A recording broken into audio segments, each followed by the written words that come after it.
देखिए, तो आज हम लोग टाइफाइड, कल हमने चर्चा किया था इन्फ्लुएंजा जैसे रोग पर। आज का जो विषय है टाइफाइड है।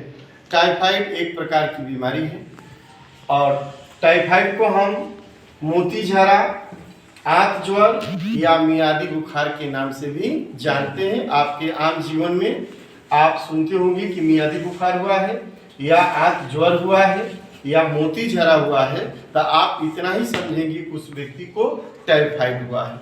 सबसे पहली चीज को हम बताना चाहेंगे कि लगे कि आपको टाइफाइड हुआ है तो आप सबसे पहले विडॉल जांच कराएं। क्या करें? विडॉल जांच होता है, अर्थात विडॉल से हम टेस्ट कराएं कि उस व्यक्ति को टाइफाइड हुआ है कि नहीं। यदि टाइफाइड हुआ है तो हम डॉक्टर से सलाह लें कि किस प्रकार के प्रतिजैविकों का, अर्थात एंटीबायोटिक्स या अन्य दवाओं का हम सेवन करें जिससे कि हम शीघ्र से चंगा।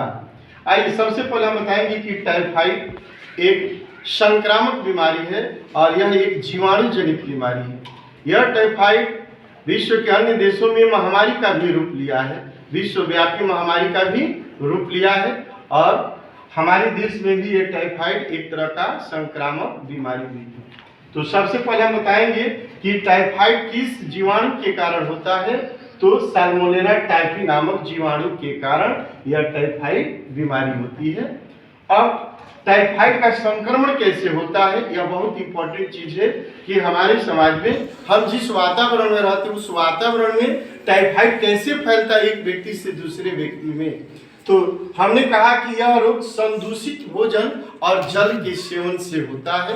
यदि कोई दूषित भोजन और दूषित जल का हम सेवन करते हैं तो उससे भी हमें टाइफाइड का लक्षण या टाइफाइड जैसे रोग से हम संक्रमित होते हैं। जैसा कि बताया गया है कि जो रोगी टाइफाइड से संक्रमित होता है उस व्यक्ति के द्वारा जो थूक होता है वो व्यक्ति थूकता है या मल मूत्र का त्यागता है तो उस पर मक्खियाँ जो होती है बैठती है और वह मक्खियाँ एक वाहक का काम करती है, अर्थात टाइफाइड के जीवाणु को अपने पैरों से अपने अन्य शरीर के भागों से चिपक जाते हैं उसके जीवाणु और फिर हमारे जो खुले वातावरण में या शहरों के जो खुले वातावरण में जो खाद्य पदार्थ रखे रहते हैं उस पर जाकर वो बैठते हैं और उस जीवाणु को, कौन सा जीवाणु, साल्मोनेला टाइफी जैसे जीवाणु को ड्रॉप कर देते हैं और ड्रॉप करने के बाद फिर हम ऐसे खाद्य पदार्थों को जब सेवन करते हैं तो वह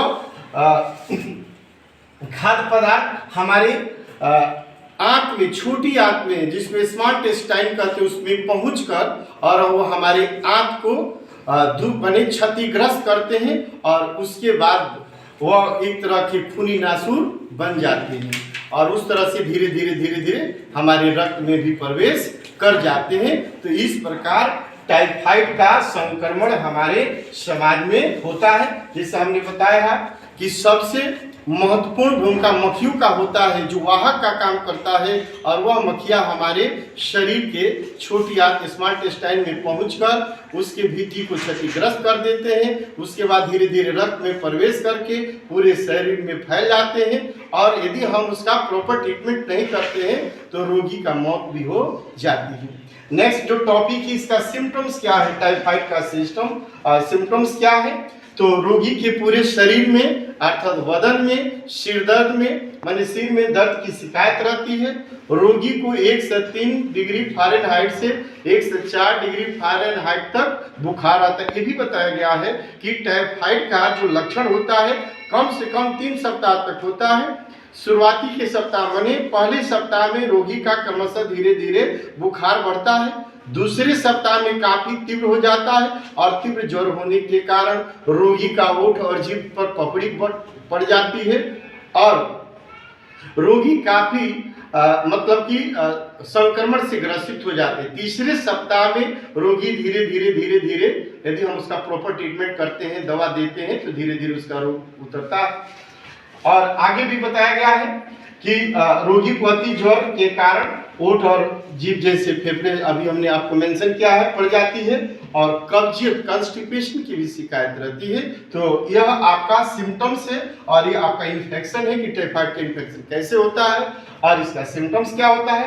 अब हम बताएंगे कि हाउ टू प्रिवेंट या what is the treatment for like the typhoid disease, अर्थात टाइफाइड का ट्रीटमेंट क्या है, इलाज क्या है, उपचार क्या है। हम इसे उपचार के लिए सबसे पहले हमने बताया कि विदाउट टेस्ट करा लें। If you have doubt then you have to take your test. आप टेस्ट करा लें किसी पैथोलॉजी सेंटर पर, आपको यह स्पष्ट हो जाएगा कि हमें टाइफाइड है कि नहीं।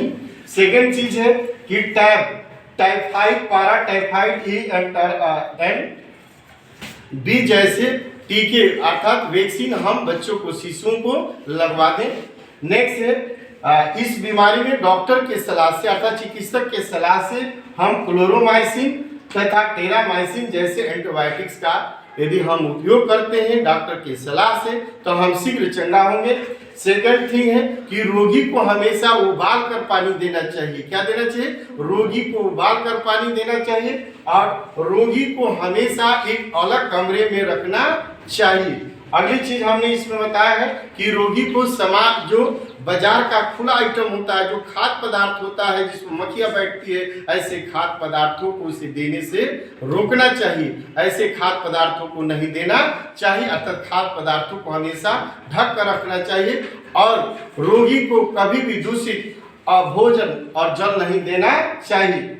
साफ सफाई पर भी हमें उसे विशेष ध्यान देना चाहिए। रोगी को अधिक से अधिक यह प्रयास करना चाहिए कि तरल पदार्थों को खाने में देना चाहिए। तो आज का क्लास टाइफाइड जैसी बीमारी पर हमने चर्चा किया, इसका इन्फेक्शन, सिम्टम्स और इसका ट्रीटमेंट के बारे में हमने आपको बताया। धन्यवाद।